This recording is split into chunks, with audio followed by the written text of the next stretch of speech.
మన మొబైల్కి వచ్చే ఓటీపీస్ ఎవరికి చెప్పకపోయినా మన అకౌంట్లో అమౌంట్ అనేది కట్ అవుతుంది. ఒక్క సెట్టింగ్స్ ఆన్లో ఉంటాయి.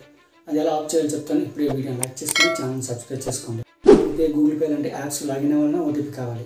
Debit card, credit card, internet banking ద్వారా అమౌంట్ ట్రాన్స్ఫర్ చేయాలన్నా మనకి ఓటీపీ కావాలి. అలాంటి ఓటీపీ ఎవరికి చెప్పకపోయినా సరే మన అకౌంట్ హ్యాక్ అవుతుంది, మన అమౌంట్ అనేది కట్ అవుతుంది. ఎలా ఆఫ్ చేయాలంటే మీ మొబైల్లో సెట్టింగ్స్ని ఓపెన్ చేయండి.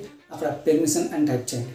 పెర్మిషన్ మేనేజర్ అంటే కనిపిస్తుంది, దానిపై క్లిక్ చేసి అక్కడ ఫోన్పే, గూగుల్ పే, మీ బ్యాంకింగ్ యాప్స్, అలాగే ఫోన్తో వచ్చే డిఫాల్ట్ మెసేజ్ యాప్ తప్ప మిగతా అన్నింటికి కూడా పెర్మిషన్ని డిలే చేయండి. మీ మొబైల్లో ప్లేస్టోర్లో కాకుండా బయట ఇన్స్టాల్ చేసే ఏదైనా యాప్స్ ఉండి దానికి ఎస్ఎంఎస్ పెర్మిషన్ ఇచ్చినట్టుంటే అది అంతకంటే పెద్ద డేంజర్.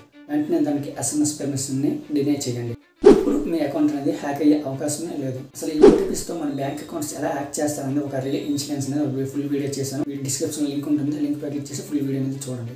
అండ్ మరిన్ని వీడియోస్ కోసం వీడియో లైక్ చేయండి, ఛానల్ సబ్స్క్రైబ్ చేసుకోండి.